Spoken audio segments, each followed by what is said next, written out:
இரத்தம் சிந்தாமல் ரட்சிப்பு இல்லை.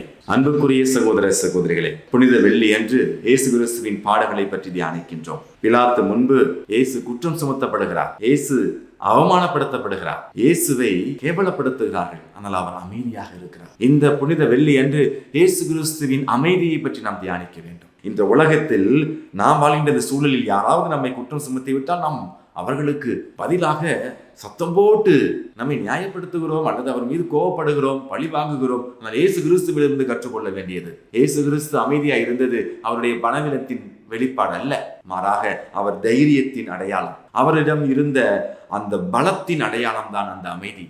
அன்புக்குரியவர்களே, அவர் அமைதியாக இருந்ததற்கு காரணம் தன் தந்தையின் மீது நம்பிக்கை வைத்து தந்தையின் திருவுளத்தை நிறைவேற்ற அனைத்தையும் பொறுத்து கொண்டார். தன்னை தாக்கியவர்களை, தன்னை அவமானப்படுத்தியவர்களை அவர் மன்னித்து நேசித்தார். இப்பேற்பட்ட ஒரு விதமான மனநிலையை நாம் கொண்டிருக்க வேண்டும். அன்புக்குரியவர்களே, நாம பல நேரம் தியாகங்களை செய்யாமல் நம்பிக்கையில் வளரலாம் என்று நினைக்கின்றோம், முடியாது. அதே போல கீழ்ப்படிதல் இல்லாமல் ஆசீர்வாதங்களை பெற முடியாது. சிலுவைகளை சுமக்காமல் மீட்பை அடைய முடியாது. கல்வாரிக்கு செல்லும் பாதை கடுமையானதுதான், ஆனால் கல்வாரிக்கு செல்லும் பாதை தான் மீட்பிற்கான பாதை.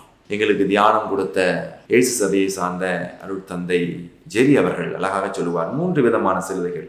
ஒன்று சிவப்பு நிற சிலுவை, இரண்டாவது ஊதா நிற சிலுவை, மூன்றாவது வெள்ளை நிற சிலுவை. சிவப்பு நிற சிலுவை இயேசுவுக்காக உயிரை விடுவது, மறைசாட்சிகள். இரண்டாவது ஊதா நிறம் இயேசு கிறிஸ்துவுக்காக அனைத்து துன்பங்களையும், அதுவும் படுத்த படுக்கையாக இருந்து நம்முடைய இந்தியாவை சார்ந்த அல்போன்சாமாவை போல பாடுகளை, வேதனைகளை தாங்கி கொண்டு வாழ்வது இறக்கும் வரை. இந்த இரண்டுமே நமக்கு கண்டிப்பாக வராது, கவலைப்படாதீங்க. ஆனால் மூன்றாவது வெள்ளை நிற சிலுவை என்பது ஒவ்வொரு நாளும் நம்மை அவமதிப்பவர்களை, நம்மை அவமானப்படுத்தவர்களை மன்னித்து நேசித்து அவர்களுக்காக ஜெபித்து யாருக்கும் எந்த துரோகமும் செய்யாமல் தெய்வ பயத்தோடு உண்மையோடும் நீதியோடும் நேர்மையோடு வாழ்வதனால் நாம் அனுபவிக்கின்ற அந்த துன்பங்கள், கஷ்டங்கள் அனைத்தையும் பொறுத்து கொண்டு இயேசுவுக்கு சாட்சியாய் வாழ்வதுதான் இந்த வெள்ளை நிற சிலுவையை சுமப்பது. எனவே அன்பு நெஞ்சங்களே, இயேசு கிறிஸ்துவோடு நாம் கல்வாரி நோக்கி சிலுவையை சுமப்போம்.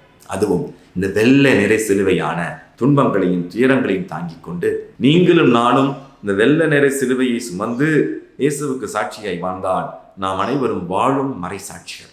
அன்புக்குரியவர்களே, நமது வாழ்க்கையில் ஆண்டவர் அனுமதிக்கின்ற சிலுவையாகிய துன்பங்களையும் பிறரால் வருகின்ற துன்பங்களையும் அவமானங்களையும் தாங்கிக் கொண்டு அமைதியாய் ஆண்டவரில் நம்பிக்கை வைத்து பலத்தோடு வாழ்வோம். அமைதி பலத்தின் அடையாளம். இயேசுவுக்கே புகழ், இயேசுவுக்கே நன்றி. மரியே வாழ்க.